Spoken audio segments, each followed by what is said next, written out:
everybody, it's Allison. Welcome to my YouTube channel. Today is a big day at Spellbinders because they are releasing a brand new collection of cardstock. I mentioned this in my last video, and we're going to look at it in closer detail today, along with a couple cards. So I have been having a lot of fun making these swatches. Look how beautiful they are. That's actually my picture of my swatches right there. There are 48 colors in this new ColorWheel cardstock collection.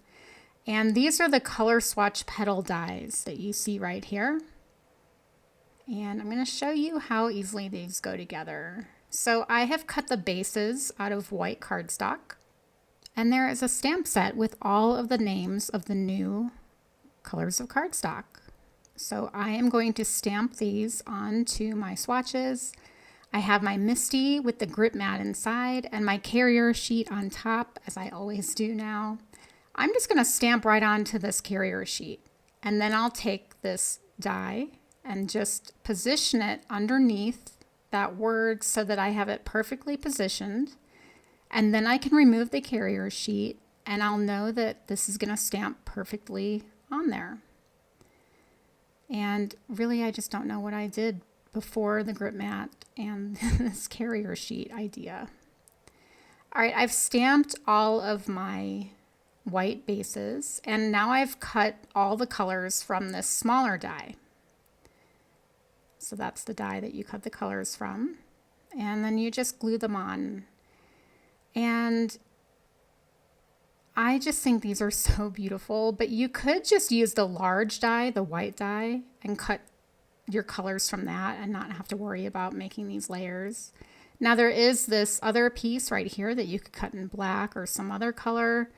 I did not do that on my swatches. I haven't decided if I want black on there yet or if I just want to leave them as is. But here they all are in all their glory, and they're so pretty. Now I'm going to show you some of the color families, but you can go to the Spellbinders website and see all 48 colors. There are packs of color families. They are sold separately. There are packs of all 48 colors, so definitely go take a look. I have links below for everything. Now here's a really fun way to swatch color combinations. This is the color swatch wheel, and I'm sorry I didn't show how I put this together, but it's really easy. Now these are fun to make little color palettes of your favorite color combinations, but these are great not just for cardstock, but you can use these for inks, sprays, whatever. And of course you can use these for any brand of cardstock. You can just write the names since you wouldn't have these cute little stamps. And again, I'm just going through the same process as I always do when I stamp things, of using that carrier sheet and positioning things first. Now I could have stamped all the names at once, but I didn't think about it at the time. That would have made it a lot faster. And you might recognize this swatch from my last video when I made all the bunny cards. But today we're going to make this card using the same color palette. This card features the new On the Farm collection. And the fun thing about these little sets is that they come with dies and stamps. So I'm using the little pig set, and then the chicks are from the spring chicken set. And here's the stamps that go with the chicken set. And there are 3 other animal sets in the collection. There's a sheep, a cow, and some geese. Now I have grabbed a long sentiment from the set, but I want to stack it inside this speech bubble die cut. I could have just done partial stamping where I cover up part of the stamp with washi tape, but I decided to just go ahead and snip it. It's okay to cut your sentiment stamps, and it will fit back together really easily if you want to stamp it in its original format. I never worry about cutting my stamps. By the way, I'll show you in a bit where I got this fun speech bubble die. All right, I've started assembling this card, and it's going to be a shaped card. I'm using the new Perfect Touch Arches set. This has the same decorative edge as the Perfect Touch rectangles that I love, and use so often. I'm also using the new landscape edges. These are all part of this new collection. I made a little hill and I already cut it with the arch die to add that decorative edge, and I'll show you how I did that with the clouds. By the way, if you saw my first classic poo video from last month with that silhouette die, you'll remember how I added the decorative edge in a similar way using the rectangles. All right, you can see that I've already cut a piece of white cardstock with the cloud edge, and now I'm going to take the arch die and cut it again to add the decorative edge. By the way, this is the largest die in the set. There are 7 dies in the set, 7 nesting dies. All right, so I've cut it out in my die cutting machine, and now I can just glue it on. And once it's on, the whole scene will have this continuous decorative edge. And I just love doing details like this. All right, let's go ahead and make the shaped card.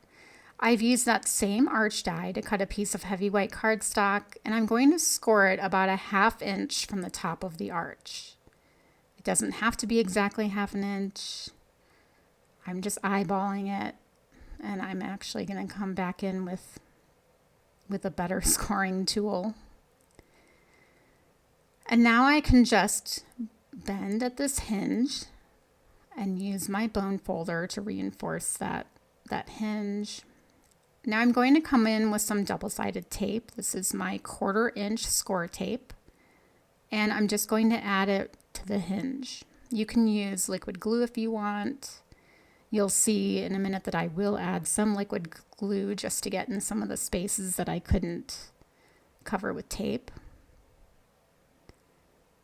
And now what I like to do is just stand both pieces up so that I know that they're perfectly lined up before I press at the top. And there we go. See how that hinge works? And there's the shaped card. And the nice decorative edge on the back. Now here's the finished card, and you'll see it's a bit different because I decided it needed a border.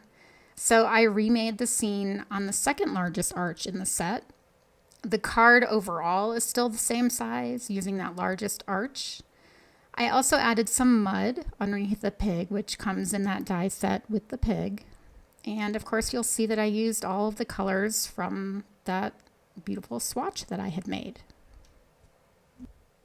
All right, I couldn't have a video about paper and not include some pattern paper because you know I've been obsessed with that lately. This is another new collection called Just Sayin. And this is the Just Sayin 12x12 paper pack. So I'm going to quickly go through this paper pack to show you the beautiful papers in here. This larger scale paper is obviously great for scrapbookers, but you know I love having large paper so that I can make things like gift bags or gift boxes. But you'll see in a bit that I did use one of these papers on a card. Now, speaking of scrapbooking, I'm curious, how many of you are scrapbookers? Leave me a comment below if you are. It seems like so many companies are bringing out a lot more product for scrapbooking, so I'm thinking that it must be making a comeback. My sister was a really big scrapbooker. Unfortunately, we never got to craft together. She passed away about 8 years ago before I started making cards. So she never got to see this hobby of mine, and I think she probably would have been my biggest fan. Sorry, I'm getting choked up. All right, there's a smaller paper pack in the collection, so I'll just show you a few pieces and how they compare in scale to the 12x12 pack. So here you can see this. I love this striped paper. I think I'm going to hoard it and not use it because, yeah. So yeah, you can just see the smaller scale. And this smaller scale paper is perfect for card making. Now this collection, of course, has all sorts of other goodies, including some ephemera. These are 2 packs of die cuts. The Just Sayin die cuts are on the left, and the Just Sayin Writable die cuts are on the right. Those would be, the ones on the right would be fun for stamping on.